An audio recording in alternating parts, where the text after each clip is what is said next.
Hear them, it will be that then. Then we will be back after the 9 o'clock news. And don't forget the numbers 227-3531.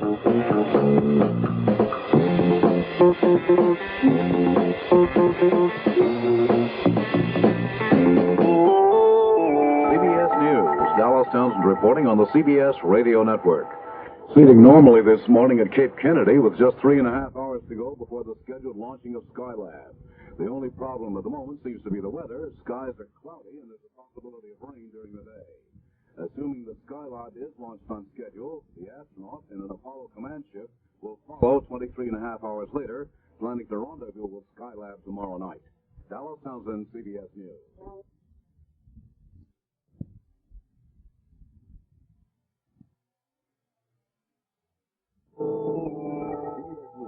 I'm Charles Osgood, reporting on the CBS Radio Network.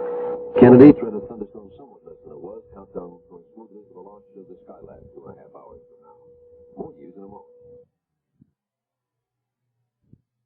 For the launch of America's Skylab in just over an hour and a half from now, everything except possibly the weather. However, thunderstorms to the west of Cape Kennedy are moving away and should not interfere with the liftoff. More than 700 gallons of fuel were pumped into the Saturn V booster during the final hours of the countdown. Once airborne, Skylab will become a luxurious space station, the first for this country. It's as big as a 3-bedroom house. CBS News coverage of today's liftoff will start at 1:25 this afternoon, Eastern Daylight Time. Zero, the sky above the bullet-shaped shroud at the top of the unmanned rocket is now a clear blue with a brush stroke here and there of high, thin cloud. No problem weather-wise, despite some earlier fears. The launch azimuth puts this vehicle nearly parallel to the eastern seaboard as it climbs up and out, practically on a line toward St. John's, Newfoundland. The crew that will lift off tomorrow is in an isolated area here to witness this launch on which all their future hopes are pinned. And so are thousands of other people now along the highways, the byways, and causeways, their eyes riveted to this place where another space chapter is just about to open. This is Reed Collins, CBS News at the Kennedy Space Center. More news in 1 minute. Minutes and counting, and the countdown continues to run smoothly as it has throughout the morning. Cryogenics loaded aboard the vehicle. We continue to aim for a liftoff time of 1:30 p.m. Eastern Daylight Time. Now T-minus 9 minutes, 45 seconds and counting. This is Kennedy Launch Control.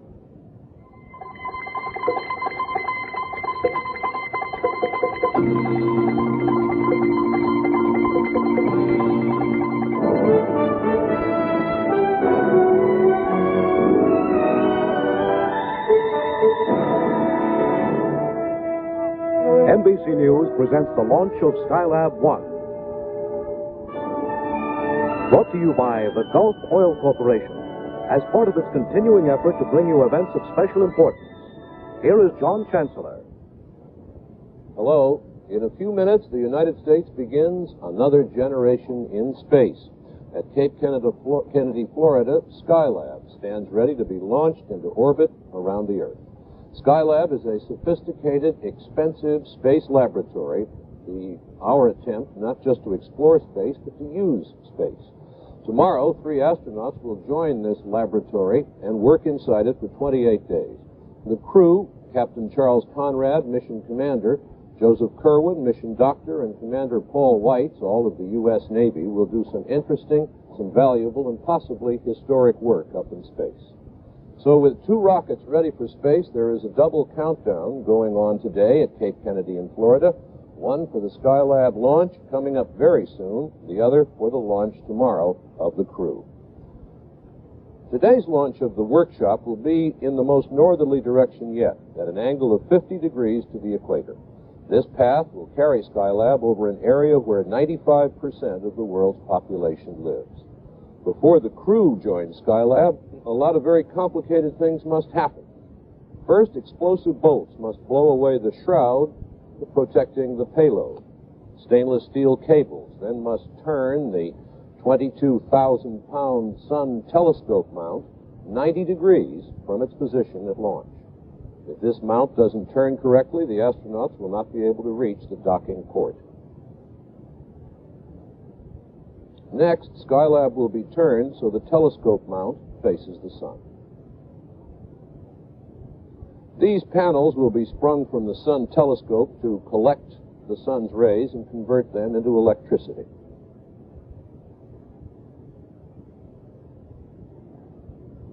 Other solar panels will fold out from the body of the workshop. These two sets of panels will give Skylab up to 10,000 watts of electricity. A meteoroid shield must also be deployed, and to hold Skylab on a steady orbit, huge gyroscopes must begin spinning. If all these maneuvers go well, the unmanned workshop will be orbiting 270 miles above the Earth, orbiting and ready for the astronauts. A Saturn 1B rocket will be used to launch the astronauts. They will be placed into an orbit well below and behind the workshop. The Skylab astronauts will be in a command and service module similar to those used to carry men to and from the moon. Once near Skylab, the astronauts will take a look at the workshop and then slowly approach it. We should get some television pictures when this happens. Finally, if everything checks out, the astronauts will dock, and now the Skylab cluster will be assembled, ready for its work in space. The astronauts will climb aboard, turn on the lights, and settle in for the longest time man has yet spent in space. They will study a lot of things, the experience of weightlessness, they will study the sun, and the resources of the Earth. On June 12th, their mission will be over, and they'll leave. The command module will re-enter the Earth's atmosphere over the western Pacific. Its path will carry it to a point off California, with a splashdown scheduled to take place about 800 miles west of San Diego, out in the Pacific Ocean. If this first Skylab flight is successful, we will have doubled our space endurance record, and we will have learned a lot of things about our Earth, about the sun, and about living in space. The first of these two launchings is still on schedule, coming up in a few minutes. The weather at Cape Kennedy is clear, light winds. The astronauts are going to watch this launch, and we'll be back with more of that after this word from Gulf.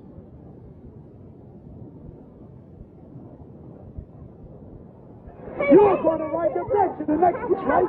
Free game. You're going to sit on the bench. You guys got some double play coming in. You win that other fish cake back there. 5 errors between the two. Oh, I don't want to hear you.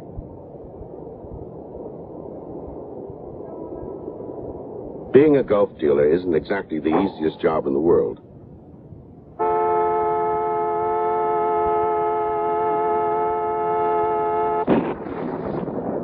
Working long hours in all kinds of weather, cleaning windshields, checking under hoods, giving customers the kind of service that keeps them coming back for more.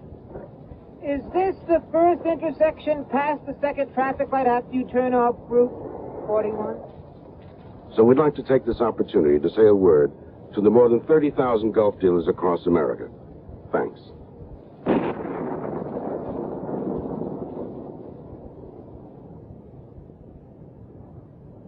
Getting close to launch time now at Cape Kennedy of the unmanned laboratory, and so we'll go to my colleague, Jim Hartz, who's there. Jim? Thank you, John.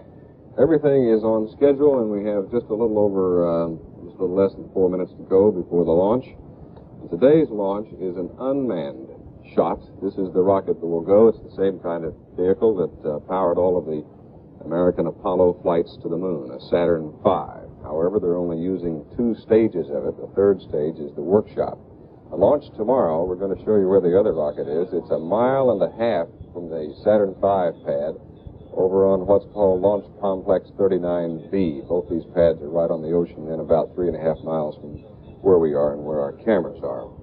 The weather down here has been both good and bad today. It dawned very cloudy and looked a little threatening, and for a while it thought there might be some problems with a front coming through, and then the sun came out, and looking out I can see that there's some clouds again, no shadows and a little hazy, but the weather is no problem. About 2.5 hours ago, they finished fueling this rocket. This is known as the SL-1, Skylab 1. And if you're into facts and figures, they put 917,000 gallons of kerosene, liquid oxygen, and liquid hydrogen in all 3 stages of the vehicle, which stands 33 stories high. Now, that portion you're looking at there is the lab, and the second stage, first stage, you can see there the liquid oxygen venting off of the first stage. They keep pumping fuel into it until right at the last minute. Over in the control center, the men are ready for the launch. As John said a minute ago, they've been conducting a double countdown. They are now into an automatic sequence, which means that a bank of computers is handling all of the last-minute details, getting up ready to launch. Again, the 3 astronauts go into orbit tomorrow, but everything has to go well with this launch today. Several things have to happen for it to be put into the proper kind of shape for them to join it.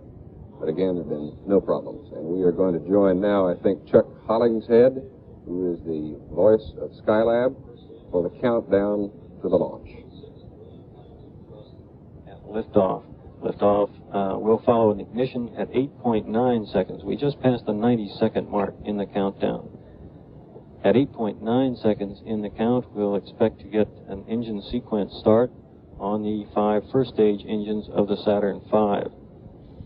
They'll build up thrust. That thrust will be monitored. The vehicle will be held down for the full 8.9 seconds, and we'll expect to get liftoff right at T0. We're approaching the 1-minute mark in our countdown at this time as it proceeds smoothly. Mark, T-minus 1 minute, and continuing to count. A water deluge system now has been turned on, activated at the pad area. Pressurization taking place now, the various tanks aboard the vehicle being pressurized. Switching to internal power. All stages switching now to internal power. All propellant tanks being pressurized. Count continuing smoothly.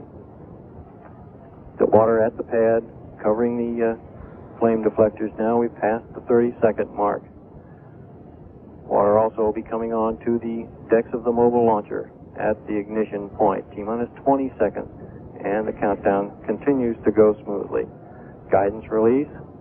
T-minus 13, 12, 11, 10, 9, 8. We have ignition sequence has started. 6, 5, 4, 3, 2, 1, 0. And we have a liftoff. The Skylab lifting off the pad now, moving up. Skylab has cleared the tower. Houston is now controlling.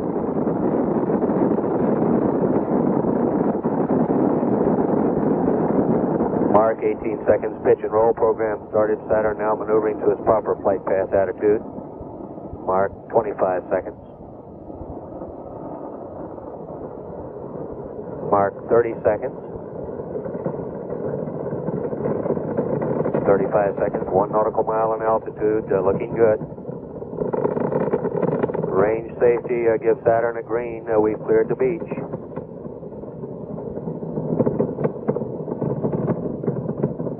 Mark, 50 seconds, 2.5 nautical miles in altitude. The ground display data shows good stable thrust on all 5 engines. Coming up now in 1 minute. Mark, 1 minute. 1 minute, 5 seconds, 4 nautical miles in altitude. Coming up now and prior to maximum aerodynamic pressure on the vehicle. 1 minute, 10 seconds. Roll program complete. Pitch profile still in progress.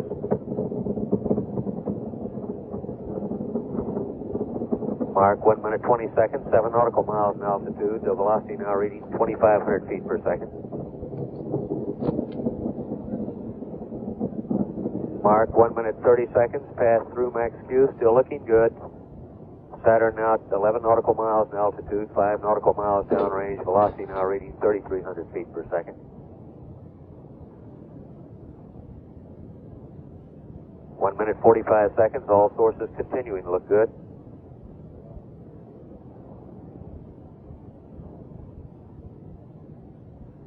One minute, 56 seconds, 20 nautical miles in altitude.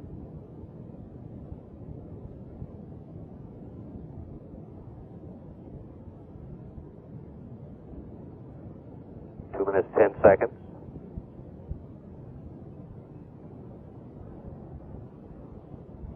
Two minutes, 18 seconds. Coming up now, On center engine shutdown. Center engine shut down on time, reports booster system as engineer. 2 minutes 33 seconds, 40 nautical miles in altitude. Standing by now for first stage shutdown.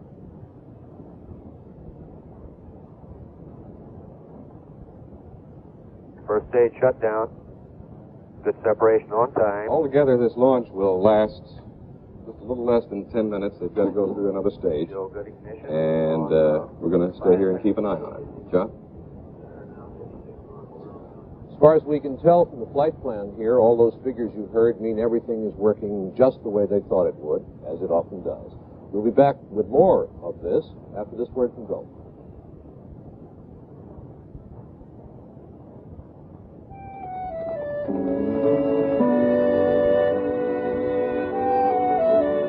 Here he comes again. Every morning, it's like a sunrise. Every morning, we're telling the same thing. Morning, Al. How's it going? Still going nowhere. 8 months of drilling. What do we got to show for it? Nothing but this miserable mud hole. There ain't no oil down here, Captain Lucas. Everybody's right about this thing. Yeah, but we don't listen to them. We just keep drilling. We must be crazy. Now listen to me. I don't care what everybody says. I know that there is oil down there. We can't give up now. Now start your engine and keep drilling.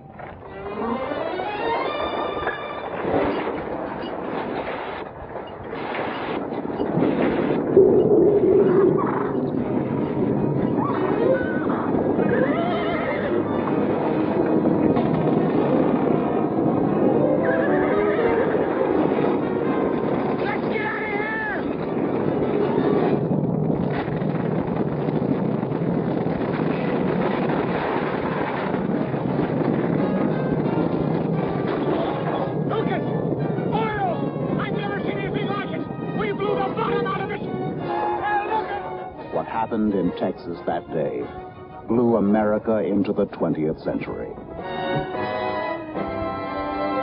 Oil became gasoline for cars, power for electricity and heat. It meant the age of flight and the beginning of the Gulf Oil Corporation. But someday the supply of oil is going to run out.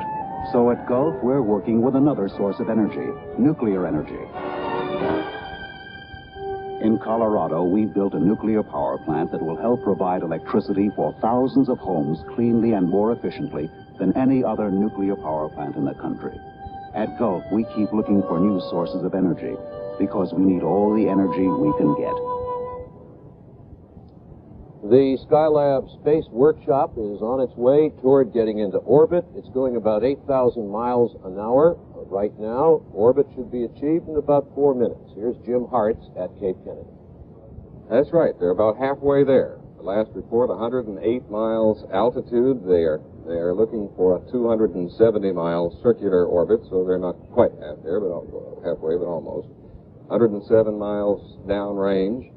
We've been used to thinking of downrange as being south and east of Cape Kennedy, but this time downrange is north. Their flight path is taking them up toward Nova Scotia.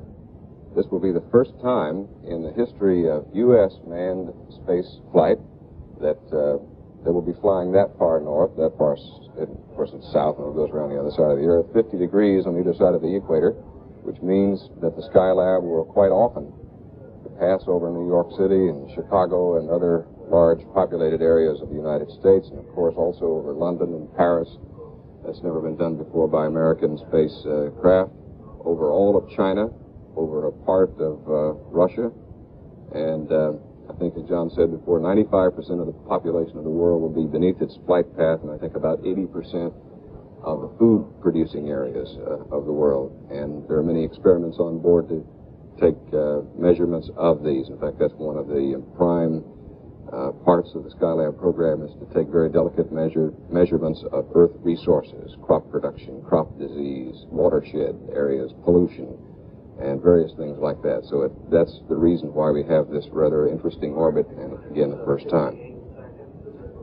We should have, about 2 more minutes to go before insertion. It will insert over the Pacific up off of the coast of South Carolina. Excuse me. John? Jim, that's orbit in about 3 minutes if it all goes the way we think it will. We are now going to take a look again at that 6.5 million pound Saturn rocket taking off as it did just a few minutes ago at the Cape.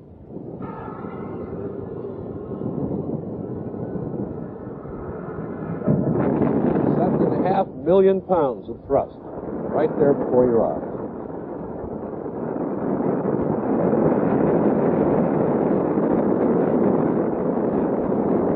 ...333 feet long, a 30-story building going up through the air. Powered by 54 tank cars of highly volatile fuel.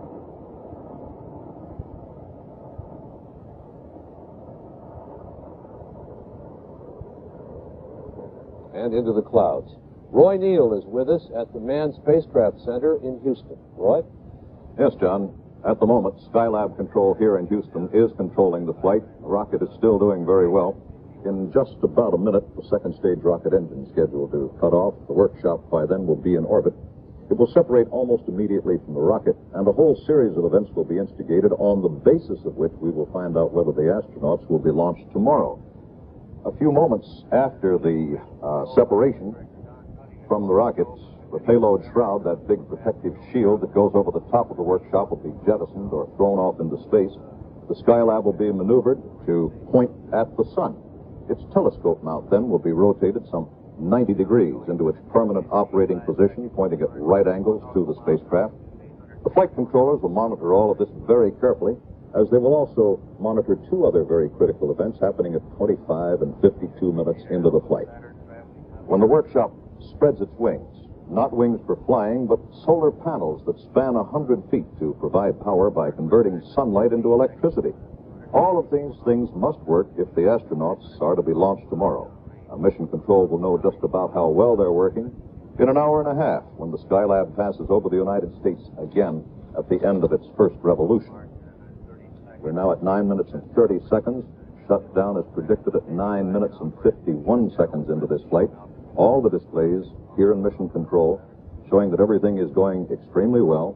We should have about another 6 or 7 seconds until second stage cutoff, when Mission Control can confirm that Skylab is in orbit. We're standing by now to await that announcement from John McLeish, who is the voice of... Shutdown. Separation. The orbital workshop is now separated from the Saturn.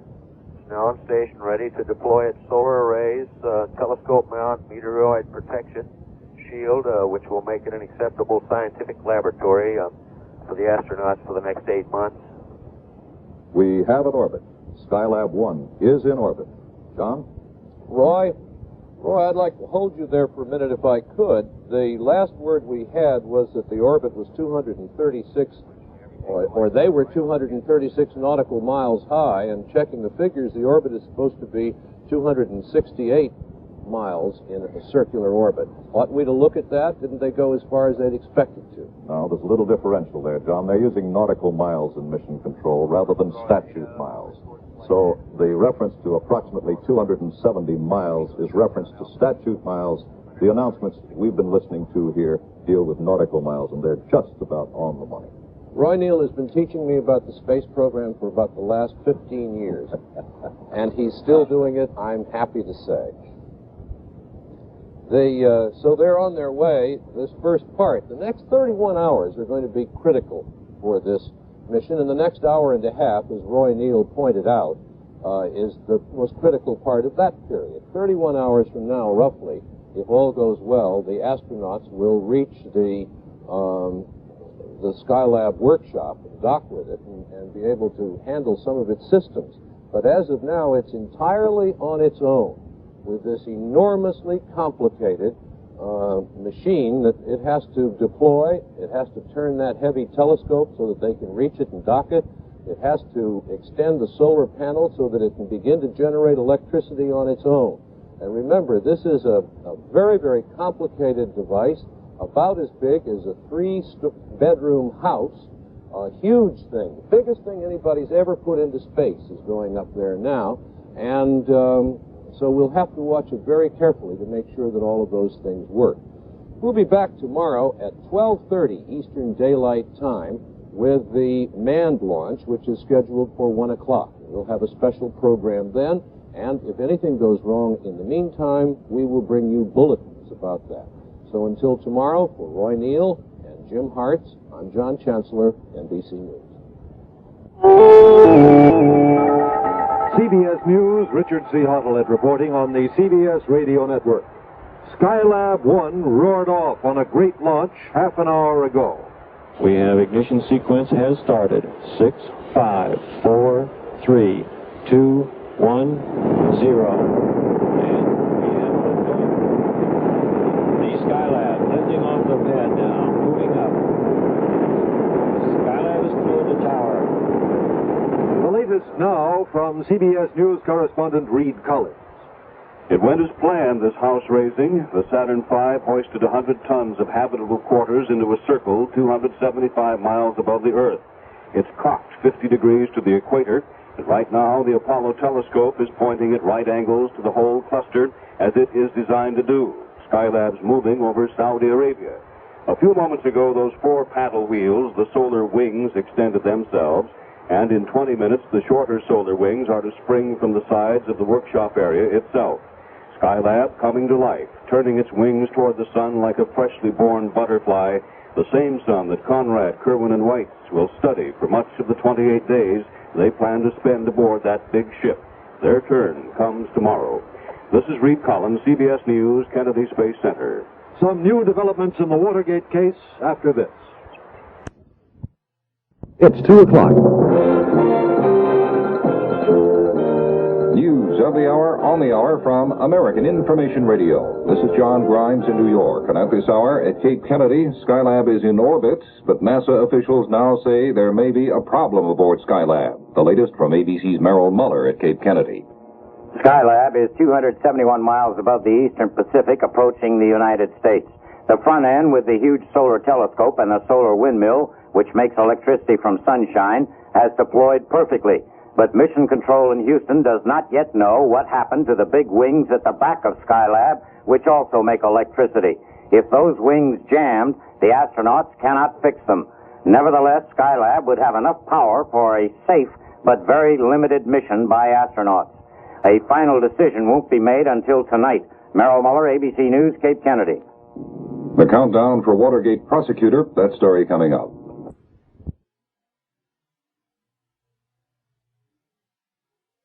News time from ABC.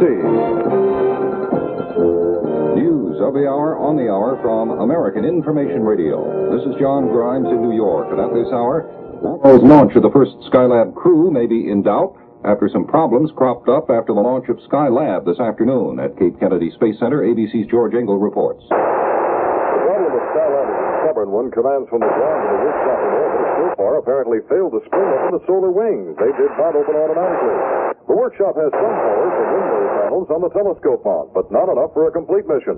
Probably not more than for 13 days or so of crew activity. That'll bear heavily when space agency officials meet in about 3 hours to make a go, no-go decision for tomorrow's manned launch. A serious question exists over whether the astronauts will be able to get enough from a badly crippled Skylab to make it worthwhile going on. This is George Engel, ABC News at the Kennedy Space Center.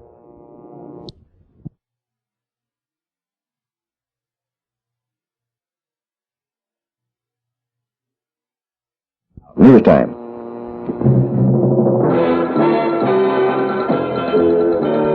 News of the hour, on the hour, from American Information Radio.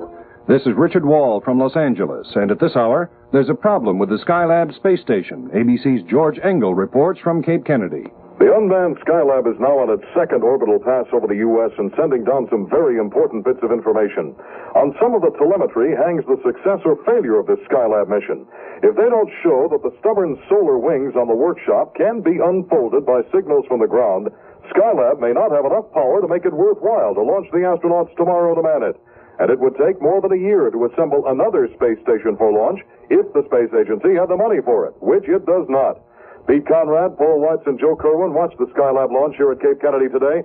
Space agency officials will decide in a few hours whether or not they'll go up to join it. This is George Engel, ABC News, Cape Kennedy. RH in Houston, Texas.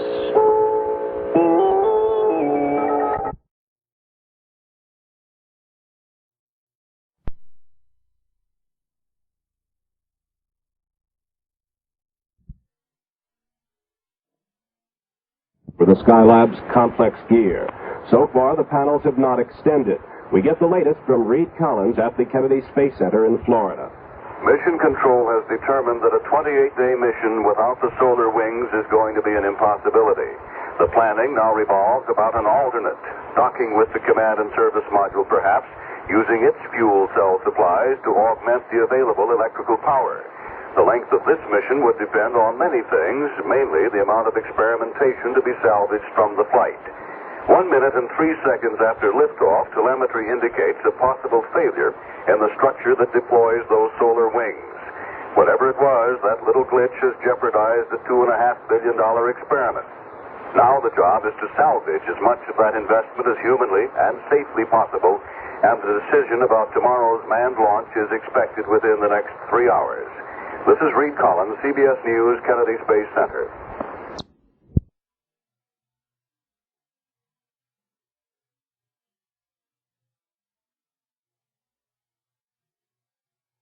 Good evening. I'm Howard K. Smith in Washington. I'm Harry Reasoner in New York. These are tonight's headlines.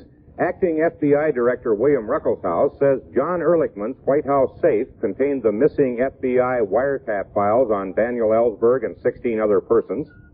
A federal judge orders copies of the top security White House papers taken by John Dean turned over to Watergate prosecutors and the Senate Watergate Committee. The Skylab space shot runs into what may be serious trouble as several of the ship's solar panels fail to open.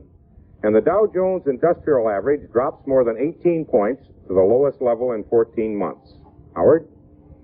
Reports tonight from Bill Zimmerman on the involvement of the White House staff and the CIA in the Pentagon Papers investigation. Bob Clark on Elliot Richardson's candidates for special Watergate prosecutor. Jules Bergman on the troubled Skylab launch, George Watson on the London gold market, Dick Bogle on a fatal drama at the Portland, Oregon airport, and tonight's comment, Watergate, a chance to clean up American politics. Right on time, after 6 years of planning and preparation, the unmanned Skylab space station lifted off from Pad 39, and it all looked completely normal as the mission began. The huge Saturn V rocket, most powerful in the world, after boosting 6 teams of U.S. astronauts toward the moon, was on its final scheduled flight. Its mission? Sending up the world's biggest spacecraft, the 100-ton Skylab, opening a new era in man's exploration of space. Thunderstorms, which might have threatened the launch, failed to materialize, and the Saturn V did its job perfectly, putting Skylab into a 270-mile-high orbit over the Earth. Once Skylab had been put into orbit, everything still looked good.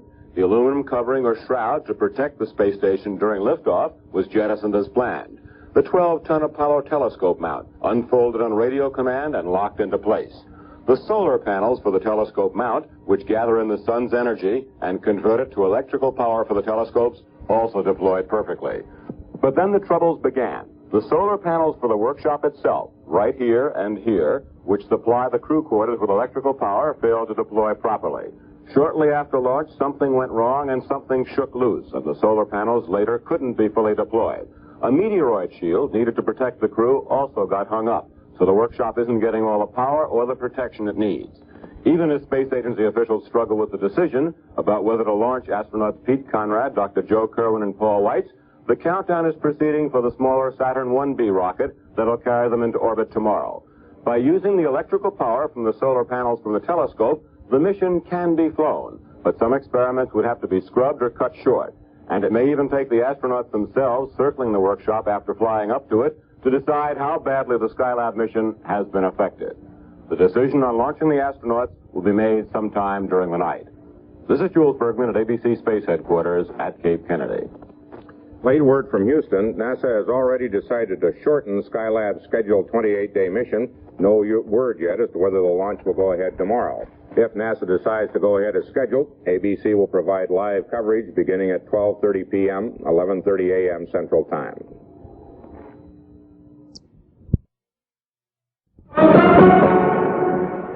Lowell Thomas brings the news. From NASA headquarters at Houston, from Paris, from Bangkok, comes today's news as reported by America's foremost newscaster, Lowell Thomas. Now, here is Lowell Thomas and the news. Good evening, everybody. On the space front, a new beginning, we hope, we hope. U.S. Skylab space station thundering off the pad at Cape Kennedy, as you know, heading into Earth orbit. Perfect in every way, so it seemed. Then suddenly, on its first pass around the Earth, trouble. And here's Steve Young at NASA headquarters in Houston to tell you about it. Just over a minute after liftoff, something went wrong underneath the shroud protecting Skylab. It affected the beam extending from the workshop from which power-producing wings are supposed to spring out. Those wings did not extend once Skylab went into Earth orbit, nor did a meteoroid shield. Wings on the solar observatory did come out, but they produced less than half the power needed for the 28-day mission. Officials will decide in the next few hours whether to delay the launch of the crew or go ahead as scheduled tomorrow afternoon. The alternate mission would have to be shorter by about 14 days and contain less than the 93 experiments listed in the original plan. Officials are considering the possibility that crew once in the vicinity of Skylab might be able to do limited repair work, and it's assumed power from their command ship could supplement what's available. Steve Young, CBS News, Johnson Space Center, Houston.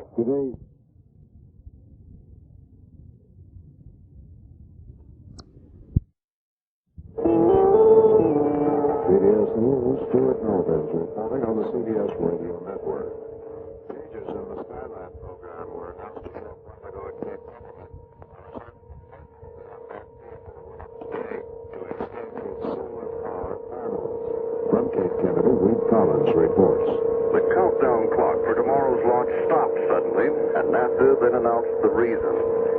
Skylab Program Director Bill Schneider has issued the following statement. The launch of Skylab 2, the manned launch, has been recycled for 5 days to Sunday, May 20, because of the incidents which occurred during the Skylab 1 deployment. The recycling will permit further evaluation of alternative flight plans to maximize scientific returns from the Skylab mission. Every 5 days, the Skylab repeats its ground track, and Sunday will be as good as any day, provided the faulty power system can somehow be overcome. This is Reed Collins, CBS News, Cape Kennedy. And we'll have more news in a minute.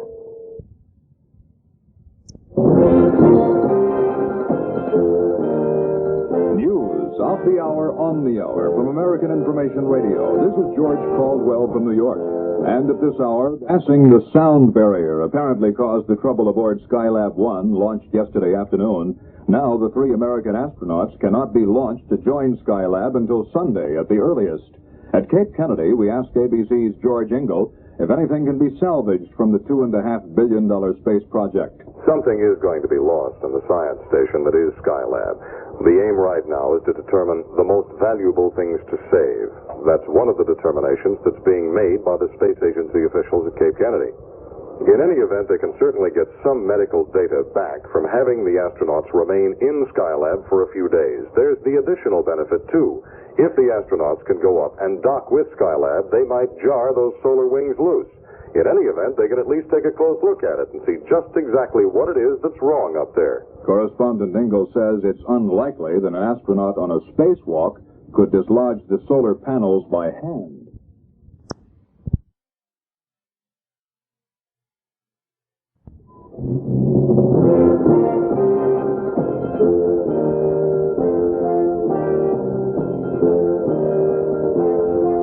News of the hour, on the hour, from American Information Radio. This is Bob Walker from New York. And at this hour, the mission remains very much in doubt. We got the latest from ABC's Merrill Muller at Cape Kennedy. We do not have the Muller report. Correspondent Muller reported earlier that Skylab had stabilized itself, but remains with 3 major problems, and the experts are working on those problems now. The new problem, says Red Muller, is overheating inside the spaceship, with temperatures there ranging from 90 to 200 degrees already. Correspondent Muller says no decisions will be made on a new countdown for Pete Conrad's crew until NASA decides what kind of mission the men can fly.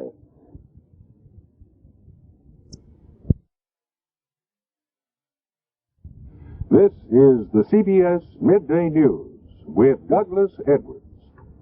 Good day from the CBS newsroom in New York. The Sunrad, Kirwan, and Whites had hoped to lift off from Cape Kennedy today and spend 28 days orbiting aboard the Skylab. Instead, they flew back to the Manned Spacecraft Center in Texas, and they now hope for a Sunday launch. Skylab's problems started yesterday, shortly after liftoff. Two wing-like solar panels failed to spread out, sharply limiting the space station's ability to convert the sun's rays to electrical power. Then today, a new problem, temperatures of 100 degrees inside Skylab. Scientists call it serious, but they still hope the astronauts will be going up on Sunday, if only for a limited stay.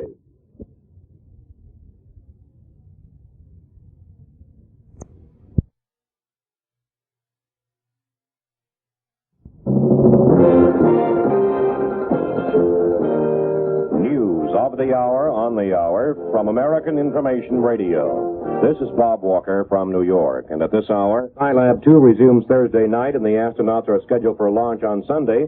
However, ABC's Merrill Muller in Cape Kennedy said Mission Control must still decide whether Skylab 1 is stable enough and safe enough for a docking with the astronauts.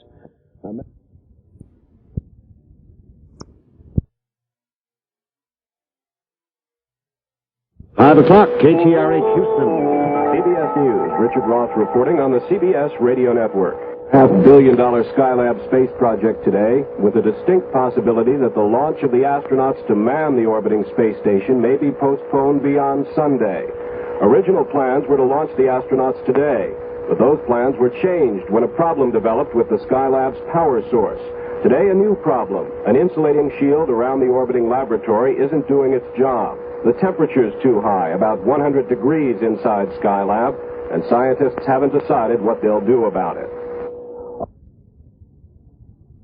The temperature inside the orbiting Skylab space station got above 100 today, the result of malfunctions set off when two of Skylab's power-generating panels failed to unfold. NASA dumped its plan to launch the three-man crew today and will try for a Sunday liftoff instead. Between now and then, NASA hopes to find a solution to Skylab's troubles. Steve Young reports from Houston. The crew returned to Houston from Cape Kennedy today with problems mounting by the hour. The most serious, overheating inside Skylab. Officials think the space station lost insulation when the meteoroid shield popped out too early yesterday. They will take part in discussions over the next few days on how to save the mission. Skylab Commander Conrad hopeful it and 2 longer flights later this year will be possible. We're going to have to sit down and scratch our heads and change the character of our flight a little bit here, because it looks like we're going to have to do some kind of repair work to the vehicle. That's about all I know. We're going to start working on it right now. But at Mission Control, officials are in a bind. Rotating Skylab to reduce heat also results in the least amount of available electrical power. Space veteran Chris Kraft is not optimistic. Is there any chance whatever that the original Skylab mission can be saved? I doubt that. I think that we will have to make a number of compromises in what we can do with the Apollo telescope mount, the devices for looking at the sun. We'll have to make some compromises in the Earth resources experiments. But unless we can do something about the thermal situation, then we're going to have to make some very serious compromises. In fact, we'll have to very seriously consider whether we should go or not if we can't do something about that thermal control.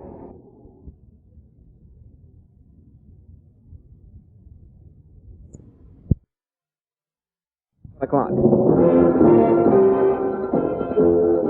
of the hour, on the hour, from American Information Radio. This is John Grimes in New York. And at this hour, Merrill Muller reports NASA officials may send the Skylab crew into orbit Sunday and possibly dock on and use at least half the Skylab.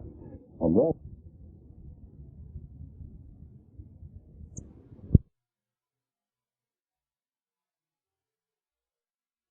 10 o'clock.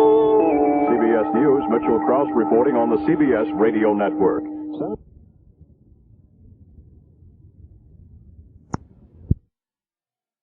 This is your news, sports, and information station in Houston, KTRH.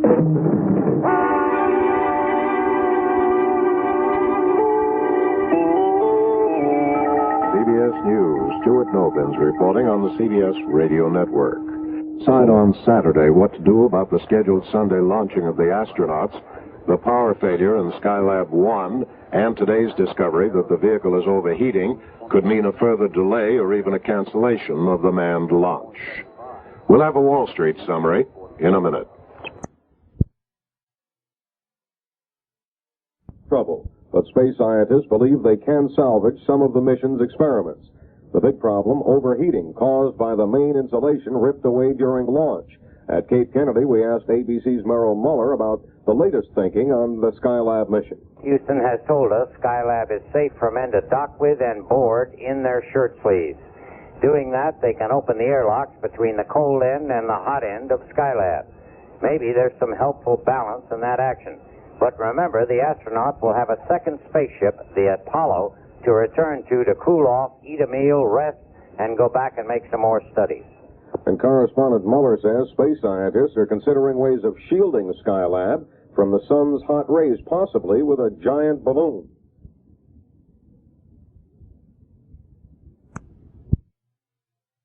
Here's the clear skies from KBUC, AM and FM, San Antonio, Texas.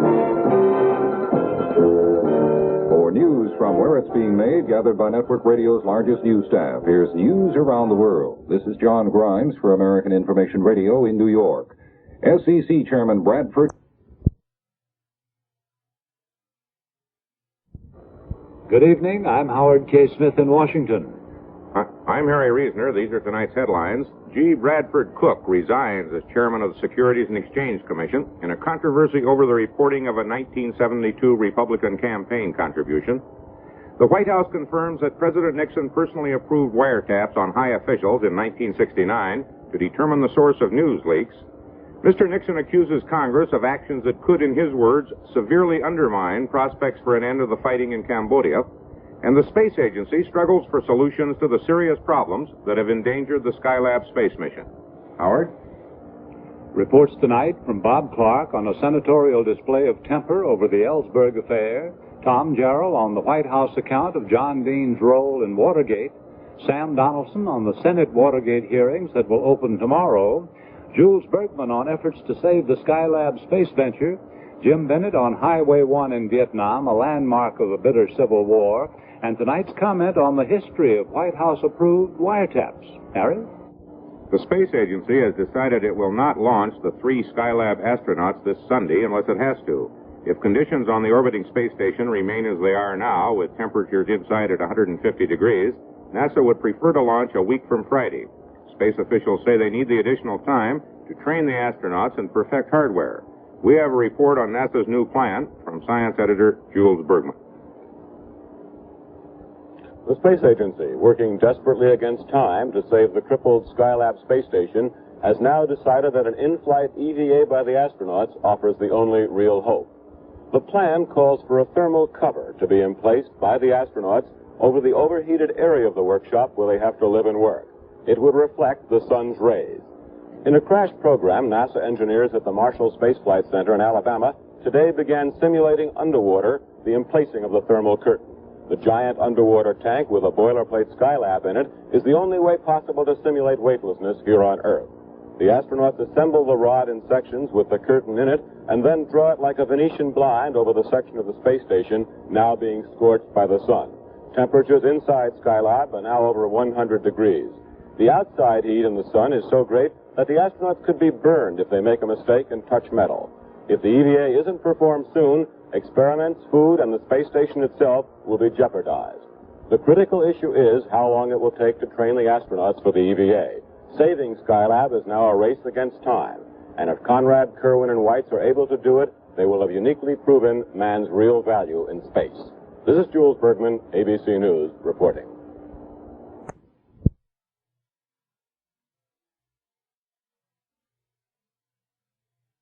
San Antonio. News of the hour, on the hour from American Information Radio. This is John Grimes in New York. And at this hour, I'll say the excessive heat aboard Skylab may have already destroyed most of the medical supplies aboard Skylab. Replacements will be sent up when and if the astronauts are launched. Henry...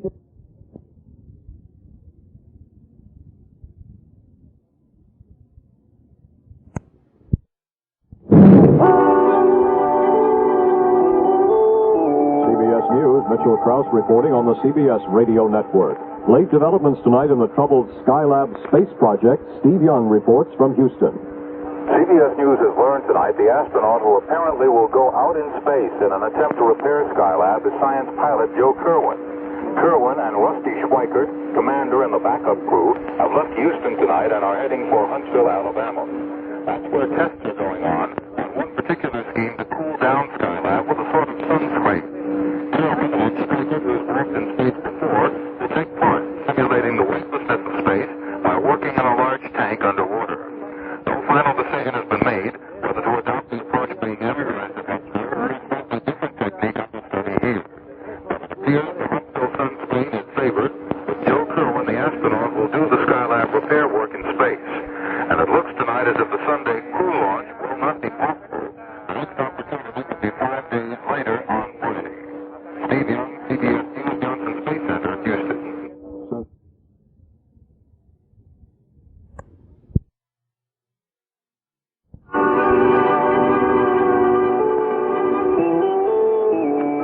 CBS News, Stuart Novins reporting on the CBS Radio Network. Working on the possibility that the three astronauts may be launched on Sunday together with heat shielding devices they would deploy to reduce the excess heat that's now a major problem in the space laboratory. A final decision is expected Saturday. CBS News reports from the Space Center in Houston that science pilot Joe Kerwin is likely to be the man who will go out into space to do the corrective work. Correspondent Steve Young says there's strong likelihood that the Sunday launch will not take place. In that case, the next opportunity would be 5 days later on Friday. Stocks in a minute. Say the temperature inside the unmanned Skylab has dropped to about 105 degrees on the average. At Cape Kennedy, ABC's Merrill Muller says that allows space officials to further delay the launch of the Skylab astronauts until a week from tomorrow. Correspondent Muller says that gives more time to train the astronauts in procedures to fix Skylab's problems. 3 nuclear explosions set off under...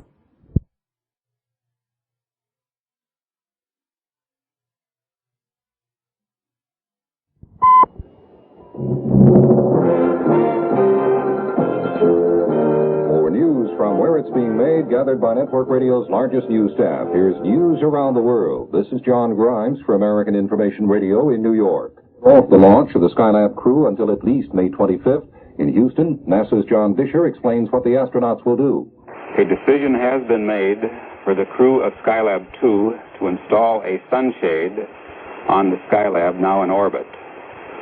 With the sunshade installed, we will be able to carry out a nearly normal mission and do most of the experiments originally planned. Disher says Pete Conrad's crew will first fly around Skylab and inspect the damage.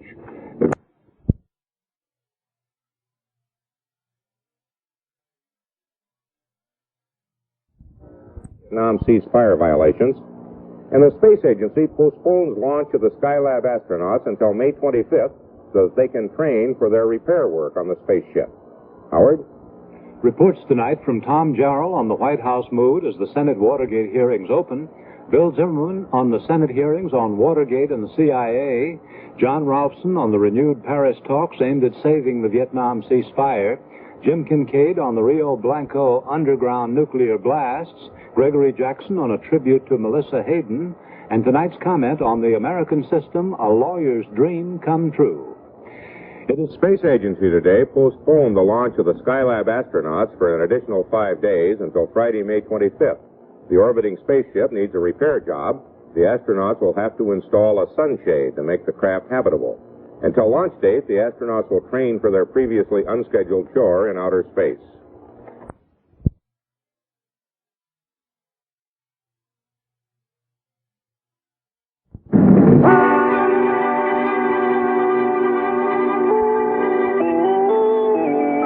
CBS News, Stuart Novins reporting on the CBS Radio Network.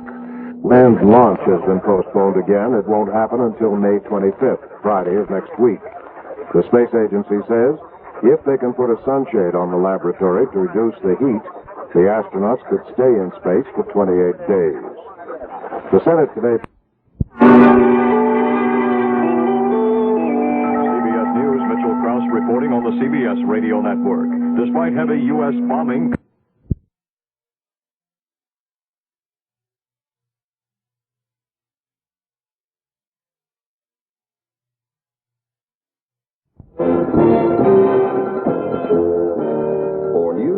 reports being made, gathered by Network Radio's largest news staff. Here's news around the world. This is John Grimes for American Information Radio in New York. That crew is boning up on tricky flight maneuvers to install the sunshade on the damaged Skylab.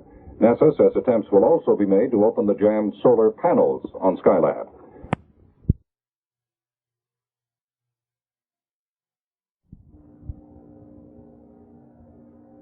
That a former White House aide who promised him executive clemency for silence on the Watergate burglary said that President Nixon was aware of the offer. McCord also tells the Senate Watergate Committee that he believes John Mitchell, then Attorney General, approved the Watergate bugging plan. Elliot Richardson chooses 61-year-old Archibald Cox, a former U.S. Solicitor General, as the special Watergate prosecutor. And the Dow Jones Industrial Average closes down more than 16.5 points in brisk trading. Analysts say investor uneasiness over Watergate is one factor. Howard? Reports tonight from Tom Jarrell on the White House denial of McCord's testimony relating to the president, Bob Clark on the special prosecutor for the Watergate case, Don Farmer on reaction in Britain to Watergate, Ron Miller on a Senate hearing in Chicago on drug abuse problems, David Snell on a credit counseling service that helps people swamped by debts, and tonight's comment on the easy way to handle Watergate, Vietnam, and other problems. The Senate... News of the hour on the hour from American Information Radio. This is John McVeigh in New York. And at this hour, President Nixon, ABC correspondent John Pollock reports that flight controllers are dumping air out of the Skylab to make sure there's no poisonous gas inside. Pollock says overheating of the foam insulation in the walls of the Skylab may have produced a toxic gas. This is the NBC Sunday Night News, brought to you by Exxon. Tonight, May 20th, reported by Garrick Utley. Good evening. American bombing in Cambodia and that malfunctioning laboratory in space. Those are two stories in the news this evening. We'll also see our correspondent Robert Hager talking to Soviet leader Leonid Brezhnev, talking about Watergate. And we'll have our usual look at the week ahead, which of course includes Watergate. But we begin with today's news. News about Skylab is a little better today. Temperatures in the space laboratory dropped from more than 100 degrees to 94, and scientists made progress in getting rid of poisonous gases. George Lewis reports on that problem and on plans and hopes for the rest of the mission. A new problem for Skylab developed this weekend: poison gases inside the already crippled spacecraft. The gases are generated by an overheated plastic foam insulation lining the walls of the Skylab. Heating became a problem when the orbiting workshop lost a meteorite shield, which also protects it from the rays of the sun. Ground controllers have depressurized the Skylab in order to get rid of most of the gas, but the astronauts may have to wear special face masks before they can enter the Skylab. The 3 Skylab astronauts were supposed to have gone up on a scientific mission. Now it has turned into a repair mission for the first crew. Astronauts Charles Conrad, Dr. Joseph Kerwin, and Paul Weitz spent most of the weekend getting familiar with the equipment they'll use to try to fix the spacecraft. The men have been practicing in Houston using full-scale models of their Apollo command module and the Skylab workshop. Plans call for the men to put up a sunshade so temperatures aboard the Skylab can get back to normal. This would also solve the problem of the poison gases. There's still another problem, a shortage of power. The men may try to use a hook to free a pair of solar panels which fail to unfold. The panels generate half the electricity for Skylab. Before the astronauts can do any of the repair work, they'll have to fly around the Skylab to see how badly it's damaged. Late Monday, the men will go to the Marshall Space Flight Center in Huntsville, Alabama, to continue their rehearsals underwater. A huge tank simulates the feeling of weightlessness they'll experience in space. Wednesday, the astronauts will fly to Cape Kennedy to get ready for their liftoff, now scheduled for Friday morning, 9 a.m. Eastern Time. George Lewis, NBC News, Houston.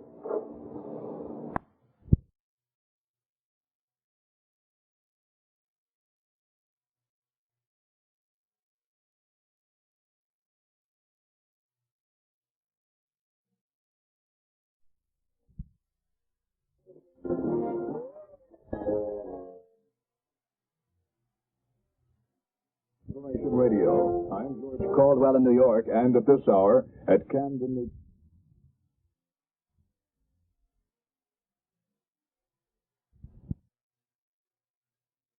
You better come back there.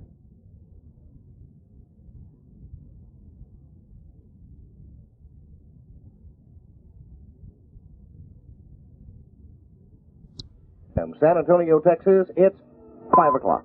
For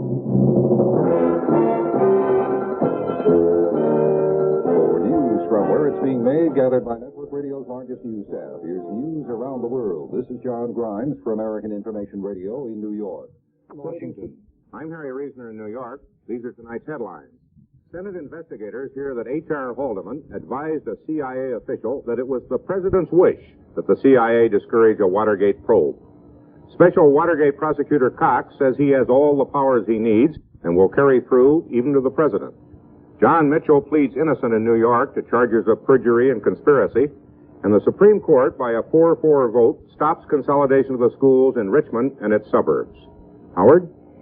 Reports tonight from Stephen Gear talking with former White House Chief of Staff H.R. Haldeman about Watergate, Gregory Jackson on the arraignment of John Mitchell, Herbert Kaplow on the Supreme Court ruling on consolidation of Richmond's public schools, Bill Brannigan on how an attempt at reform in a Massachusetts prison is working out, Bill Gill on a cattle auction at the LBJ Ranch, and tonight's comment on getting to the root of Watergate. NASA officials say the workshop and crew sections of the craft are still plagued by sauna-like temperatures, while another section facing away from the sun is recording temperatures near freezing. Mission Control is maneuvering Skylab to try to keep the temperatures in workable balance. The astronauts at this point are still scheduled to go up Friday.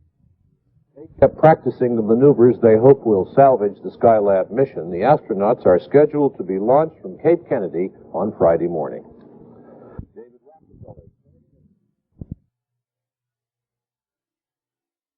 In Houston, it's 11 o'clock.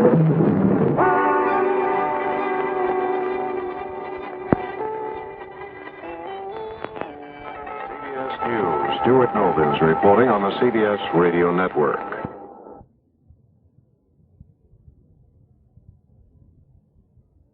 Antonio, Texas, it's 5 o'clock.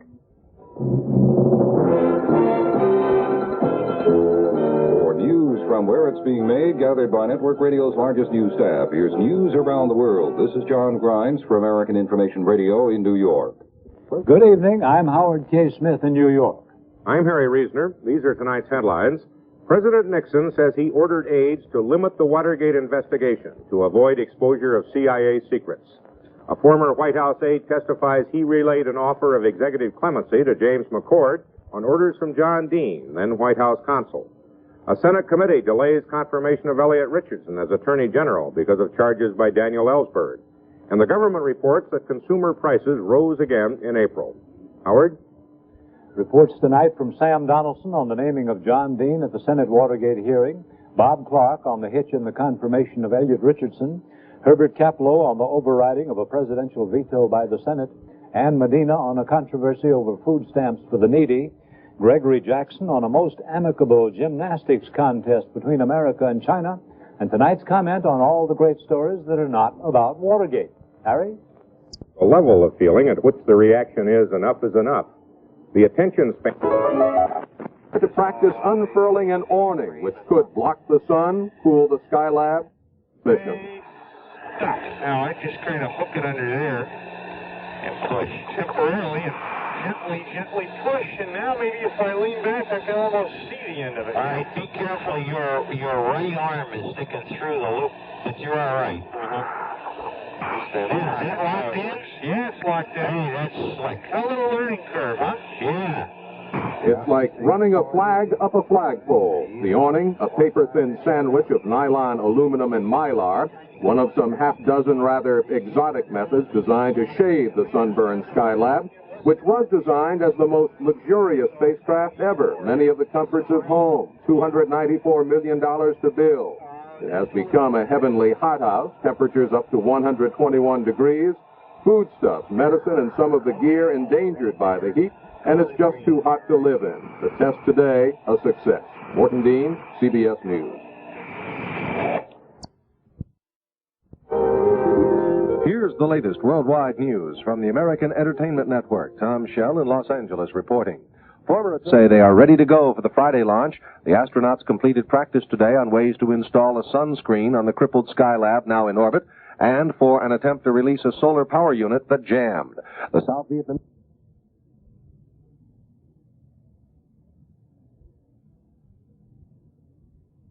Here's the latest worldwide news from the American Entertainment Network. This is Bob Wilson in New York reporting.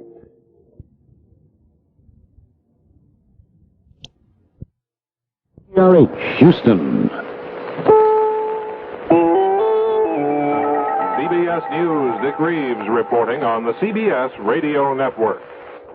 Skylab astronauts Conrad, Kerwin, and White passed their physicals, and the count toward Friday's launch began. The weather is expected to be good, and NASA believes the crew can fix the troubled orbiting workshop. I'll have closing stocks in a moment. Howard K. Smith in Washington. I'm Harry Reasoner in New York. These are tonight's headlines. The Senate confirms the nomination of Elliot Richardson as Attorney General.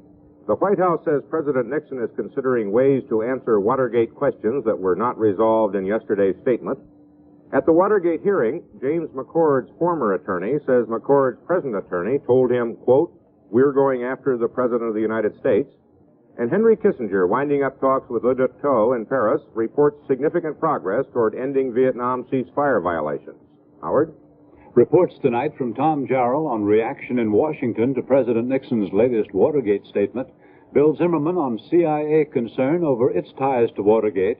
Sam Donaldson on the Senate Watergate Committee's fourth day of open hearings. Stephen Gear on what the Voice of America is telling the rest of the world about the Watergate affair. Jules Bergman on trying to solve the problems of troubled Skylab. And tonight's comment on the President's statement on Watergate.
First fastening the sail-like curtain onto the lower part of the Skylab workshop, then the Apollo spacecraft pulls it with small bursts of power to the upper area. They'll carry several systems with them.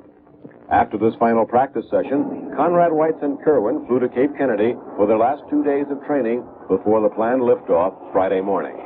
The training is going super good. Can't tell you which method we're going to go with because they haven't made up their minds yet, but we're ready to use any of them.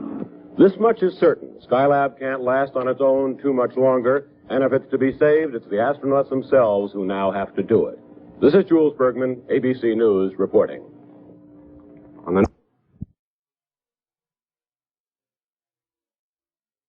It's 8 o'clock. News of the hour on the hour from American Information Radio. This is Richard Wall from Los Angeles, and at this hour on 9 o'clock. CBS News, Stuart Novins reporting on the CBS Radio Network. Hendricks Agency says it's optimistic that the manned space mission scheduled for Friday will be able to repair the Skylab 1 vehicle. A final decision on the launching is expected tomorrow. CBS News, Mitchell Krause reporting on the CBS Radio Network. The gave the green light for the Friday launch of 3 astronauts on a mission to repair and attempt to use the crippled Skylab space station. The men will carry 3 types of shades to try to reduce the interior temperatures of the vehicle, which reached almost 130 degrees earlier tonight. National Security...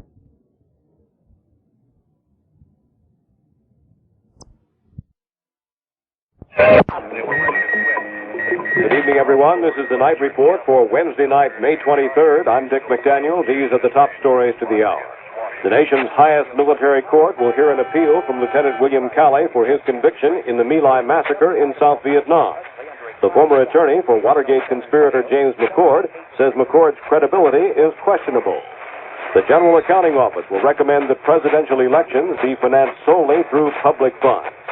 400 pounds of marijuana is missing. It was stolen from the headquarters of the Colorado Bureau of Investigation. And there are some differences and some similarities in the latest Watergate statement made by President Nixon and his nationwide talk on Watergate on April 30th. We'll have a closer look, along with details of other stories, right after this. Is going along smoothly at Cape Kennedy for Friday's scheduled launch of the 3 Skylab 1 astronauts on the space salvage job to make Skylab operational. Astronauts Pete Conrad, Joseph Kerwin, and Paul White passed a medical examination today. They received detailed briefings on the repair job they'll try to do on the crippled space station as it limps in orbit 272 miles above the Earth. Meanwhile, tools, materials, and improvised sunshades designed to rescue the overheated Skylab from failure began arriving today at Cape Kennedy from the space agency's other centers. The star device of the space patch job is an umbrella-shaped shade. Experts believe it will block enough of the sun's intense heat from Skylab to permit a full 28-day mission by the 3 astronauts.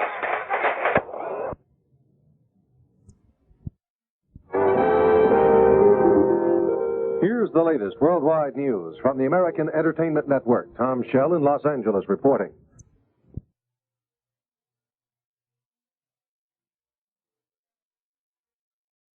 Here is the latest worldwide news from the American Entertainment Network. This is Bob Wilson in New York reporting.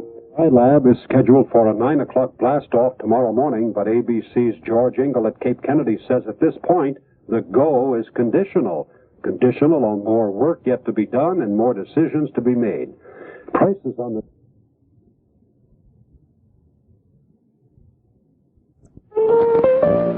Time is 5, and this is KTRH in Houston. CBS News, Dick Reeves reporting on the CBS Radio Network. A 3-man Skylab crew up to the orbiting workshop. Reed Collins reports from Cape Kennedy. NASA is moving up the fueling of the 1B Saturn by 3 hours tonight to allow time to load at least 3 devices aboard the command ship, each one designed to cool off the overheated Skylab. 2 are being flown in from Houston, Texas, another one from Langley Field, Virginia. The program director, William Schneider, says the preference goes to a parasol shade to be erected from inside the workshop. Despite difficulties which have delayed the launch, Schneider says of tomorrow, we are confident. And the crew, training hard on new repair techniques, is described as confident also. By this time tomorrow, they should be drifting alongside their Skylab 275 miles out, surveying the damage done during its launch from here 10 days ago. This is Reed Collins, CBS News, Cape Kennedy. Of former POWs that it is time to stop making heroes of those who steal secrets. Watergate burglar Bernard Barker says he was seeking evidence of leftist or Cuban contributions to the Democratic Campaign Fund. Representative Mills of Maryland is found shot to death, an apparent suicide, after a report links him to an unreported $25,000 campaign contribution. And the Dow Jones Industrial Average surges up nearly 30 points, in part on reports of the first U.S. trade surplus in 18 months. Howard? Reports tonight from Jerry Landay on President Nixon's speech to former POWs, Sam Donaldson on Bernard Barker's testimony before the Senate Watergate Committee, Bill Zimmerman on Watergate developments involving L. Patrick Gray and other figures in the investigation, Don Farmer on a sex scandal in Britain involving high officials, Ron Miller on the receding floods in Missouri, and tonight's comment on Who Forgot the Toothpaste, a fable of our time. The officials say that everything appears go for tomorrow's launch of Skylab astronauts Charles Conrad, Paul Whites, and Joseph Kerwin. The 3 astronauts will try to salvage the orbiting Skylab space station by erecting a giant sunshade to keep it cool and by freeing a jammed solar panel to provide it with more power. Launch time is scheduled for 9 o'clock. ABC News will provide live coverage of the launch beginning at 8:30. NASA officials say they have scheduled the launch of Skylab for 9 a.m. tomorrow morning. NASA says an awful lot of work remains before blast off at 9 a.m. tomorrow morning Eastern Time. Hear it live over many of these American FM network stations. And for the first...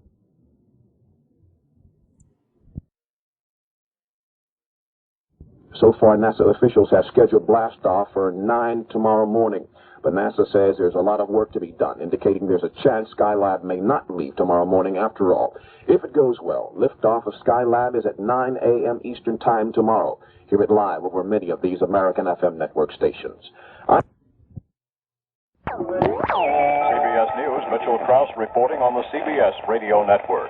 A lethal train march. That's the status of this hour at Cape Kennedy, where engineers are working through the night to ensure a safe and prepared launch at 9 a.m. Eastern Daylight Time Friday for astronauts Charles Conrad, Joseph Kerwin, and Paul Weitz. This is Mitchell Krause, CBS News.